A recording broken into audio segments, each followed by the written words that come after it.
Hi and welcome back to Waffle Recipes Online. This is Audrey and I'm going to show you today how I make my delicious strawberry cheesecake. So you will need first to do the base. How do you do the base? You will need a food processor, okay? And then you will need about 300 grams of nuts. So I put pecans and walnut and almonds in that, but you can put pecans and almonds or just walnuts or anything. The only thing I would like you to do before using nuts is to soak them at least 2 to 3 hours. I recommend overnight, but if you can't and you're too in a hurry to do your cheesecake, then you can soak for 3 hours. So these are the nuts. And then as well, what I would like you to do is not to use agave, but to use more natural sweeteners that are, for example, dates.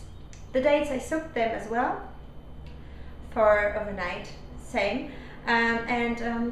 What is good is to use a cup and put approximately half of the cup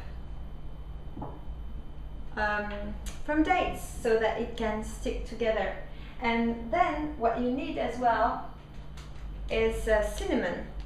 Another tip that I give you that I didn't write on my recipe, but that's why I'm making videos, guys, is to give you even more tips, is that I like to put carrots in the base. It goes really well with the cinnamon. And you just need to chop a little bit the carrots so that it is grounded finely in the food processor, and then put your carrots in the food processor, put the nuts,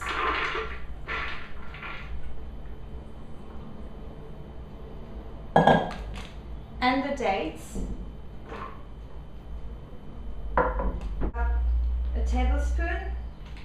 a small tablespoon of cinnamon,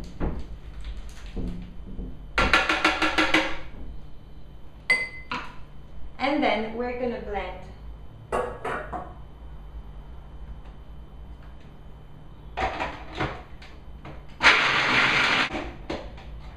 Here we are.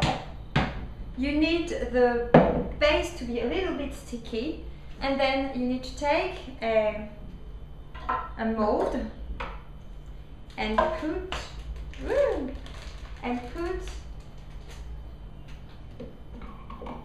the base into the mold. So it's the base it's sticky because of the dates and the soaked dates. So you don't need to put any water in it. It's gonna hold together by itself, and then with your hand you just crush everything and get a firm base. It smells really good with the cinnamon and the carrots. I can tell you guys that you want to try that. Plus you're eating a bit of carrots, which is not bad, and it's making the base less fattening. So here we are. This is, see, it's holding together. For the cheese now, what you need, I'm gonna put this aside, and the cheese is really the key of the cheesecake, right? You agree with me? I soaked some cashews, so what you need is maybe a cup of soaked cashews. Okay, this is a cup. For what it, well, I'm gonna put the rest, not to waste anything. I don't like wasting. And then we want to sweeten it, so we're gonna put some dates. So dates, more dates, more dates, they're soaked as well, same dates as I used for the base. So it's about a small cup of dates, okay? And then for a strawberry cheesecake, you need strawberries. So those strawberries, I'm gonna put a good cup of strawberries, and then we'll see if we want to put some more. I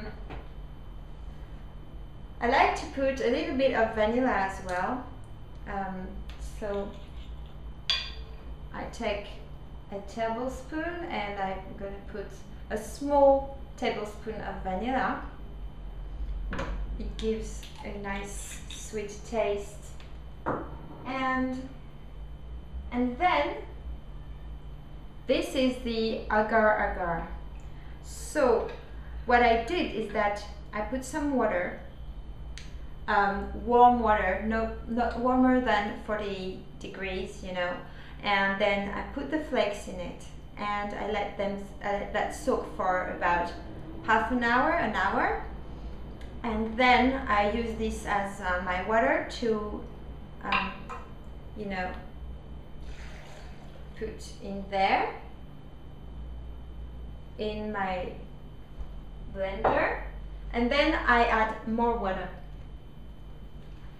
because you want your cheese to be creamy and you want your cheese to be light as well, so you can have more, and so that it's not too caloric, although you don't really care about calories in the raw food diet, do you?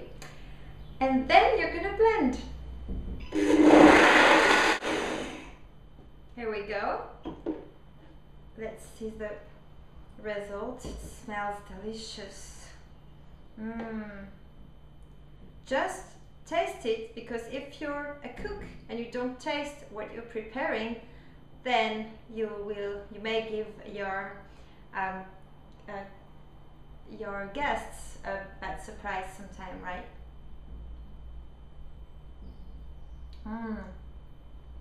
So I think we can sweeten it a little bit by adding like 1 or 2 drops of stevia, 3 drops. Let's put a bit more strawberries. So it's really different because sometimes strawberries are really sweet, sometimes they're really juicy, so you need less water. Sometimes, you know, they're less sweet, like now for example, so you know, that's why I add like half a cup more of strawberries, and let's see how it tastes.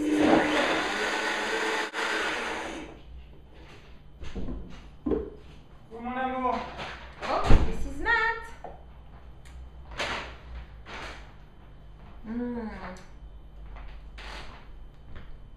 I think that's perfect. Do you want to taste? Sure.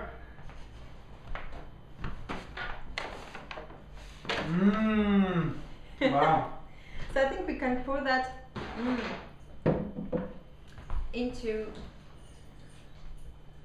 onto the base.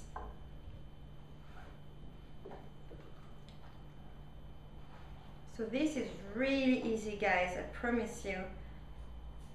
And then you put that in your fridge for about 3 to 4 hours, and you will see that the cake will begin to get firmer and thicker, and it will hold. It will literally hold together. So did you see? Do you see the cake? Yeah. Well, if I do that, it's gonna it's gonna go everywhere. So here is the cake. And so you put that in your fridge for 3 to 4 hours, and you will get a perfect result and a perfect cheesecake. Thank you and enjoy.